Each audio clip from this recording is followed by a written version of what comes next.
ꯑꯗꯨꯒꯨꯝꯕ ꯂꯩꯕꯥꯛ ꯅꯤꯡꯕ ꯃꯤꯁꯤꯡꯗꯣ ꯀꯗꯥꯏ ꯆꯠꯈ꯭ꯔꯒꯦꯕ ꯂꯩꯈ꯭ꯔꯕꯣ ꯀꯅꯥ ꯂꯩꯈ꯭ꯔꯒꯦ CSO ꯂꯩꯕ꯭ꯔꯣ ꯅꯠꯇ꯭ꯔꯒ ꯃꯣꯏ ꯂꯩꯕ꯭ꯔꯕ ꯑꯩꯈꯣꯏꯅ ꯔꯤꯖꯥꯏꯟ ꯇꯧꯕꯁꯦ ꯍꯥꯏ ꯀꯥꯟꯗ ꯉꯥꯛꯁꯜꯂꯒ ꯊꯝꯈꯤꯕ ꯃꯤꯌꯥꯝꯗꯣ ꯊꯣꯛꯑꯕꯅꯦ ꯉꯁꯤ ꯂꯩꯕꯥꯛ ꯅꯤꯡꯕꯁꯦ ꯑꯩꯈꯣꯏꯅ ꯁꯤꯗ ꯇꯤꯚꯤꯗ ꯊꯣꯛꯑꯒ ꯉꯥꯡꯕ ꯅꯠꯇ꯭ꯔꯒ ꯂꯩꯄꯨꯡ ꯐꯝꯕ ꯑꯗꯒꯤ ꯒꯤꯇꯔ ꯈꯣꯡꯉꯒ ꯅꯨꯡꯗꯥꯡ ꯉꯥꯏꯍꯥꯛ ꯄꯣꯊꯥꯕ ꯆꯥ ꯊꯛꯄ ꯑꯌꯨꯛꯇ ꯆꯥ ꯊꯛꯄ ꯅꯨꯡꯊꯤꯟꯗ ꯑꯣꯐꯤꯁꯇ ꯂꯟꯆ ꯆꯥꯕ ꯁ꯭ꯋꯥꯏ ꯖꯒꯥꯁꯤꯗ ꯂꯣꯏꯅꯃꯛ ꯔꯤꯐ꯭ꯂꯦꯛ ꯇꯧꯒꯗꯕꯅꯦꯕ JCLPꯅ ꯑꯦꯖꯤꯇꯦꯁꯟ ꯁꯥꯡꯅ ꯇꯧꯈꯤꯕ ꯃꯇꯝꯁꯦ Robinhood legidrabo matungse adum sangba hesitation do everybody was so much involved komrama tanji ai ga nungti chami nei ne ko komrama tanji ai ga nungti chami nei ni ayang pali lambi da ai komrama tan ne lai se hai kana ma chana lakte ba noina ban ko ga noi apa ma phangdri bo chana lo ya ga mi ka do chali no hairak po mi ne ba 61 tawni ha so ko 51 ne ba ko ne ya gi like ko JCLP gi JCLP aro ko JCLP government ga akoina memorandum pibada final memorandum pibise 1951 je base oi wona hayi bane ko akoina 1951 choose taw maram je kaino ai kanda Assam ge NRC gi base do yenga right choose taw ne adi akoi sida hosi problem oi sidi ngasai naga area da samna da maram puru pomata aduga chandel gi si more ko technical matek se asi jaga asi di population re-study to matamda ko census amuka to matamda magi finding pangane ba adi iritina degi kari to ganna biometric to matamda yam laina mahoi di original population putok bangam gini ba adu bo hoji leriba kangpopi amasung chorjanpur gi position ja si yengba kanda di hoji 1991 da 91 matungda leiramba villages maya mama original any illegal village under Article 371C. Article 371C Autonomous District Council na nataga Hill Area Committee na recognized tawga Land and Resource Department na masana recognized tawga nataga revenue villages may amama Chorjanpur Kangpopi da paksem assembly is including Tenupal. Sigi assembly is sigi poche phajana calculate tawdabida akogi population je population na delimitation tawdoi na hairaga akoina delimitation de tawon gi taraga de akoina kwaidi pangba praja ha to akoina oini ba adugi panelist to ma adum open debate tawna je to panelist to karano to pero adum tawna je aso kwaidi adum challenge tawge ko aduda mana chumme population ga tada tawgadani population to ba se mina ai kama haje ba population do manung buda 100 le heda 60 natoka 40 is voting right yaudri na oibata suko oibata gasu madugi voters indo natoka population do originally Sakar ki document exist over natraga tawdabra village to recognize tawba land and resource department recognize tawdabne 371 C gi matungina mainly hill area committee gi power session naga autonomous district council manung le ibe singsina nasai gi keno tawga na hill area committee na mahode recommendation thagala ga sakana geze tokura ara no me ama mi yauri ba masi aram base 1991 gi matung da sena villages singje re study tawgi tanai phatab se am chaw le rajane ba yam matang gi government kana alu to khase ko mase matambugi politician along with the bureaucrat any yes ko bine se bureaucrat ne yadna politician ne to move to man ponde bureaucrat ya to se ayo so me an ne manipur ai be inda transfer to den chapa ayo so me min department dre ko transfer to den chapa department ma pa maga amung asi mantina hai ta de na amung lang male chief secretary ko da ayo so ga lai ri ba masana aidi aram yawo ya mi lei manipura bureaucrat along with the politician anima ki chapchawa failure names jai delimitation process I was no sei kai no hai ka ne am common language ai da de mase representation ki wasu na te ba akoi vocal sei kana no thoga ngang do na pot de ba agi manipura me delimitation do be ka do sidi masai pawung manina bi dumai na ba masai gi southern note ka yang da population da to ma danda no na masing yam so ta ga di no na sai gi population do yam chaw ne se 100 angle me angle ji ai da di moi gi da suppose yam le men language da ma tam da moi da ta angle ne southern population do yam le tre na moi na 100 angle ne na to 100 ro na to na ani ga angle ne ai da di ko India gi political system ji no na dum control to le re do adu gi pot ne lai se adu den sati ba manipur amu kai no hai ka da akoi gi mu hill amadi scheduled tribe amadi general level ke ge ani je le ni na mu point to ge ka da akoi gi usgi kano se delimitation ji census exercise to da bida delimitation to ma tam da hoji akoi gi से अठारह vote कारी बसे कक्सिंग ने Thoubal district ने मोय अनि दगी almost 23 to 28% voter मा अखोय न थादा कारी ने बट अखोय वोट लेपदी यादे एमपी तो डिलिमिटेशन तो मतमदा एमपी अनि से हेंगत खिबनेबा मांग डिलिमिटेशन एक्सरसाइज तो कांदा अभी से डिलिमिटेशन एक्सरसाइज तो कांदा एमपी से बाय चांस करूंबा नत्रंगा एमएलए मसिंग से अखोय मोय सोना खोल सोनगी पॉपुलेशन से हनबाबा मोय ने हेंगत पोवर पदगी केंद्र करे से अखोय इंथोय दिन तो रे लो से को अदो तादि अखोय की जनरल में आमा नसाई एसटी की वोटर ओन की देने बमुगा को अबाई जगह तो सो अखोय मणिपुर से हम complicated होइबा complicated yam thina over complicated over matter ne se aduna akhoi gi manipur gi delimitation je tawjai ta di akhoi civil society organization amana mai oina akhoi UCM adu akhoi ga chapina riba organization kunta te che akhoi gi oina di yam clear cut akhoi na hiding is ke no ga without proper census exercise delimitation to matam da akhoi yam langni adu masi akhoi na polala ga hariba maitaina valley based CSO singna maitaina maru oina maitaina को मा मैथे बगन दिपन देखो अदु मैथेना delimitation exercise से object तो है बसे my वासे हम लान मोवाने बा मोय योने दे हुजिक हुजिक डिलिमिटेशन तो से मोय 101% पामे बा नमी कइनो गाना हजिक सेंसस तो जाय गाना हजिक सेंसस तो जाय गाना मोय हुजिक नबी फाव तो बदा मी म सैक्रिफाइस तो थोपन नमी नि मोय सैक्रिफाइस कनो से सेपरेट एडमिनिस्ट्रेशन की एजेंडा से को अदु लेबनिना कमाइन तो गेदा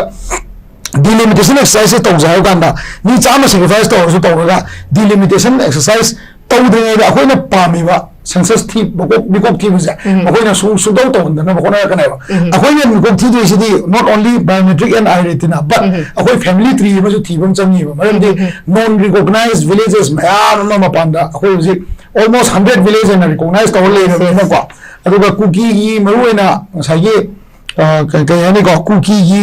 चीफ की इनहेरिटेंस की मौम से सी ये मतमदा अखोई की मणिपुर ही ले कमिटी दा मोइदा एम्पावर तोरिबा पावर से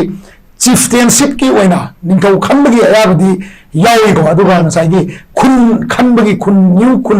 खुन अनोबा पोगनबगी पावर दी मोंद लैतबनेबा लेनो रिसोर्स पामेन लैजबनी अदो अनिदुगी कॉन्फ्लिक्ट तो मोइना नमजल कांदा मोई ट्राइबल इचिनाउ सिंगसिदा अरान बो प्रोपेगेंडा तौरगा नसाइगी मयाम बा अमन निंथौ वरम मतुंदा मनाउ न पासो निंथौ वैदा यादबा मागी मनाउ न पासो निंथौ वैदा यादबा अदुगु विलेज थोरे बसिंगदो से समना दा मनी अमले मनी मचानु पा सातने आरो अदे तामोजु मचानु पा ने आरो आई मचानु पा नो इतादि पाबुंग लेखिदा मतुंदा आई निंथौ वैरे अदो मासो मुग निंथौ वैदा यादे न माई न्यू विलेज क्रिएट तौर पसे सी न्यू विलेज से फैमिली ट्री थीदना याता रिकॉग्नाइज तोक्सन बजे मसी लोयनमक कनो तौद्रगदी को सेंसिटाइज तौबा हमरा में येंद्रगदी हायेंग अखोइगी मसी अखोइ नोइट्रि से आफ्टर से कांग्रेस के एमएलए ने न नोइट तब नके आई मोन इदंग अखोइना खितंग पुनिंग दि वाव बलि जरी से को हदकी बजट सेशन में माना हरे article 371 C is the one of the main कयानी को प्रोपेगेंडा साइड प्रोपेगेंडा तौर ममी अमोइना नसाइगे autonomous district council amendment bill से चीफ सेक्रेटरी सेपरेट होयबनी हिल की सेक्रेटरी सेपरेट होयो गायना तौरम से सी सिदा मासो एज अ पार्ट अमनेबा अदो मा पार्ट अम होइना केनो से अखोइगे केरोदा आउटर एमपी इलेक्शन लेप कांददी माना वोट से याम चावना वांग हेला कागरी से कचिंग अमसुम तोबाल डिस्ट्रिक्ट की जनरल कैटेगरी मी मैम यावरीबा अदुना करिगुम डिलिमिटेशन तौरगा सुंबा एक्सरसाइज चथर मतमदा अखोइगे रिप्रेजेंटेशन सिदा इक्वल रिप्रेजेंटेशन फंगबंग मौद्रगदी को याम कम्युनल ओवर सिचुएशन अमर सोय लाखनी बदुना मसी लाखनदनबा सही ट्राइबल कार्ड सानदनबा जनरल कार्ड सानदनबा ट्राइबल वरन ताने पोंटे अखोइ जुमा को जनरल कार्ड सानदनबा डिलिमिटेशन एक्सरसाइज सेंसस फजना तौदना डिलिमिटेशन एक्सरसाइज तौजे अखोइ अदुम ऑब्जेक्ट तौगनी मसी ऑब्जेक्ट तौसे अखोइना ट्राइबल जे नुंसी तौगी नते अदुगा मसागी मसिदा अखोइना मसागी इंडिजिनस पीपल की मरकता अखोइगी इकोनॉमी की ओइबा सेपरेशन लाक्तनबा रिप्रेजेंटेशन की ओइबा सेपरेशन लाक्तनबनी हाबजे नसिमा आमराउंड अखोइगी मणिपुर लेबाक से कनाना पानगी सिविल सोसाइटी ना पानब्रा नत्रगा वोट कारबा मयाम से ना पानब्रा पॉलिटिशियन सु पानद्रे पाले हैवी आद्रे कनाना पानगे वा लेबाक से को कनाना पानगे होजि पाउमनी ना हाइबा लोय तोजे है तो कोई दी तो ना लाउथोरमे तो ना लाउथोरेबा कना तोके कराम तोके यस कराम तो नसी तोके कराम दा चौकरी को ले कराम तोके मोय को ने अदो आई हाय के बको करी नो हाइसे अखोई मरक सिदा लेबाक नुसिबा मीजे मसिंग याम दे सिमा ज्ञान ताबियो को अखोई मणिपुर दा करी मरम गिनो अखोई लेबाक सिगी फनबा करीगुम्बा पोट अमखक मचा अमखक ले मतमदा एजिटेशन लंबी थिंगबा बन कौबा हंगर स्ट्राइक दरकार होइसे कइनो कई मरम गिनो अखोई पॉलिटिशियन सिंग से अखोई गी लेबाक से गी मियाम गी अपाम से खंग ngam yes yes हारिबा हजिके हाबिबा 1961 से अखोइना पाम दबै मरम से कइनो कुकी आइ फ्रुप से 1800 AD स्वाइद लाखिबने को मसे जोनोस्टोन इरंबा लाइक अदगी ब्रिटिश की मी हमने मोगी मतम दले हमना इरंबा लाइक तो 1800 AD दगी indigenous people na taba mayam ma lakre akoi nursing maharaj matam da accept tawre ko accept taw don legre aduga nursing maharaj na ngam da na british ki matam du gi general sing du da hire ga ching da settle to ba hon gi ne ko se how gi da gi use se settle to 1800 1900 20 21 ko almost 300 400 years akoi hing minara ba ne sida akoi gi masida indigenous people gi wafam zila kanda 1951 se सिबाउदी right ओइबा मतमनी एना कोइना मरमदी असम की NRC update तौसे 51 badger दा तौना होना गिबनी अदगी ngसाई census थी कोसु याना अनबा census थी मतुंगदा लैरेबा step by step लाकबसे proper document and data लेबा आर्काइव त लेबा आई तादी 51 जे लैयना लो गांदा 51 दा थीबा मिकोक थीबा मोंग 51 दा ngसाई तौगिबा सेंसस से मसीगी सेंसस से येंगा गांदा मदुदा अथीबा जगह खरा पामुंग है ममांग याम फमिना याम थेंगनरम नेसेको हदि युम दंग थिरमगा रफ थिदोपा फैमिली ट्री अवम दबा फैक्टर याम लेबा कोइ 1951 हाइजेको अबे फरे करिगुंबा अखोइ मरक्ता कंसेंसस अमा लातना मियाम गी यानबा अमा लातना 1961 जे तौसी हाइबा तारगदि अखोइ गी मरक्सिदा अखोइ 2017-18 दा नरेंद्र मोदी ना हन प्राइम मिनिस्टर ओइगांदा मणिपुर गी सीएसओ मयाम अमा इंक्लूडिंग पंगन की CSO Singh Meitei Pangal CSO Kuki Inpi Naga CSO मैम चलगा नरेंद्र मोदी उनरुबुदुदा मेमोरेंडम म पिरुबम लेयेबा सी मेमोरेंडम जे होय होसी काउथोग्रेबको मसिदा ओजाजन खरजु यावी मणिपुर यूनिवर्सिटी की को अदे एक्सपर्ट खर यावी civil society leader senior leader खर यावी मखोइना पिरुबम मेमोरेंडम से येंग तारगदी मसी मेमोरेंडम से येंग तारिंग असी इरांग जे लेबम थोक्तबनेबा अदा ngसाई अखोइना 1951 61 की अखोई मैतै पंगन मैतै अदे नागा सिंह अखोई लेरिबा कनो अजगी कुकी मनुंग दा यावबा 8 to 9 सब ट्राइब सिंह से मोगी को सी सब ट्राइब से यावदब सिंह सिना 1951 से एक्सेप्ट तौबगी मवंग लाकपसिदा आईटीएलएफ अमदी कोतु वेना ऑर्गनाइजेशन अनोबा थोला कांदा कुकी इन पी दु नमदरगा थमगांदा को कुकी इन पी से नमजल थमगा अनोबा ऑर्गनाइजेशन जे थोलागा न्यू फॉर्म ऑफ एजिटेशन तौरगा मसी एक्सेप्ट तौदनबा होनरइनेबा ममदी आईटीएलएफ कोतु was nowhere present in that particular day when all civil societies went to Prime Minister Narendra Modi and we submitted a memorandum. They didn't even existed. Okay. Jamba ko na ni de. Pok tribe mo ko. Aduna si new agenda, new policy ne. Aduna hasigi consensus pork pa hai se. Kana na pork kadam no hai se. फजन ज्ञान ताबम चंगेबा लेबाक निंगसे अखोइना सिदा TV दा थोगा ngang नत्रगा लेपुंग फंबा अदगी guitar खोगा नुंगा पोथाबा चा थकबा अयुक्ता चा थकबा नुंगिंदा office दा lunch चाबा सोय जगासे लोइनमक reflect तौगदमनेबा जेसीएलपी ना education सांग तौगे मतम से रोबिनोड लागिद्रबो मतम से अदुक सांग एजुकेशन तो everybody was so much involve कोमराम तंजे आई का नुंती चमी नहीं नेबो कोमराम तंजे आई का नुंती चमी नहीं नि आयम पली लंबी दा आई खुमाम तंग ने लाइसे हाय का मा चला लगते हो नोइना बन कौगा नोइ अपाम फंद्रिबो चललो यागा नी कदो चलिनो हायरक मी नेबा अदुम लेबा मिंग मी जिंग क्राइ जगेबा लेग्रबो कना लेग्रगे सीएसओ लेब्रो नतगा मोइ लेब्राबा अखोइना रिजाइन तौबसे हाय कांदा नाक्सन लगा थमगिबा मियाम दो थोलोरे यासे डिलिमिटेशन प्रोसेस से था हु मनुंगा प्रोसेस हाउरो आइम ने माइसे को स्टेप तो लोशलो मथंग दे तौबया ना बा अदुगी लेबा मिंग मयाम दो चाथगुम दंगसी वारी तारिब्रो अयुक्त तरले जपदा कना कना डिलिमिटेशन की प्रोसेस एनआरसी की अदगी हुजिक लेबा मणिपुर इरांग कना वारी जानरिगे अदगी हुजि युमदा हनबिरगंदा इतै ना वारी जाबदा पाबुंगा इमागा वारी जाबगांदा लेबा की वारी सारिब्रो कना सागे अखोय एमएलए से कइनुमा रिजाइन तौदे कनो तौदे कनो सरकार सेमदे कदो जानो है कना वारी सागे नो वन इज इंटरेस्टेड लेबा से कनाम तना नुसिदे हुजि ओनली मी ग्रे ले लेबा नुसिबा अरामबाई मितेली पुन सीएसओ सिंह असी मैम से सिदा मैम ने टाइसल लगा नोई सीएसओ ना ngамद्रबनि ngамदे अखोय हुजि कनो जनरल बॉडी मीटिंग अचोम को केने मी टीम ngамद्रो पॉलिटिकल पार्टी मैम गा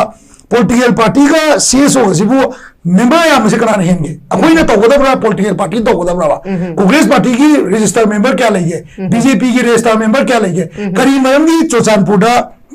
BJP की membership drive तो कांदा single drive फंगम रगा कई मरम की कांपोपीदा thousands of people maximum के दो बगी membership अनो वो यावरी नो अदो कई मरम की BJP याव ना BJP की home minister ना लंबी चरण वो आये बता याद रखे जिनो yes